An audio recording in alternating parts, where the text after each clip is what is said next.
क्रांती news, आवाज सर्वसामान्यांचा।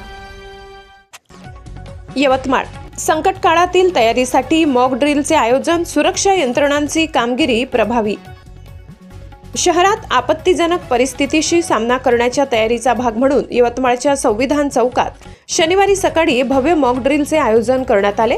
आपत्कालीन परिस्थिती, दंगल किंवा मोठ्या दुर्घटनेत पोलीस व प्रशासन कोणत्या प्रकारे प्रतिसाद देतो याचे प्रात्यक्षिक स्वरूपात दर्शन घडविण्यात आले। या मॉक ड्रिलमध्ये पोलीस दलाकडून आपत्ती व्यवस्थापनाचे विविध प्रकार दाखविण्यात आले।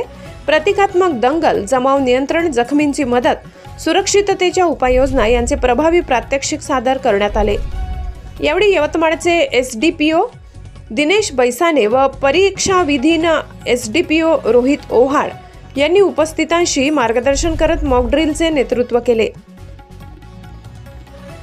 सीटीपीआय रामकृष्ण जाधव, अवधूतवाडीचे पोलीस निरीक्षक नरेश रणधीर, यवतमाळ ग्रामीणचे पोलीस निरीक्षक सुनील नाईक, लोहारे पोलीस ठाण्याचे ठाणेदार रोहित चौधरी तसेच दंगा नियंत्रण पथक व जलद प्रतिसाद पथकातील जवानांनीही यात सक्रिय सहभाग घेतला।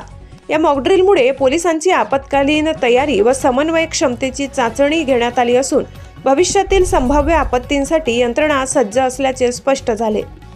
या मोटरीच्या आयोजनाप्रसंगी परिसरातील नागरिकांनी हे मॉक ड्रिल प्रत्यक्ष अनुभवले।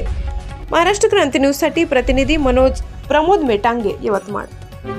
अशाच नवनवीन बातम्या पाहण्यासाठी आमच्या महाराष्ट्र क्रांती न्यूज या YouTube चॅनलला लाईक करा, सबस्क्राइब करा आणि बेल आयकॉनला प्रेस करा।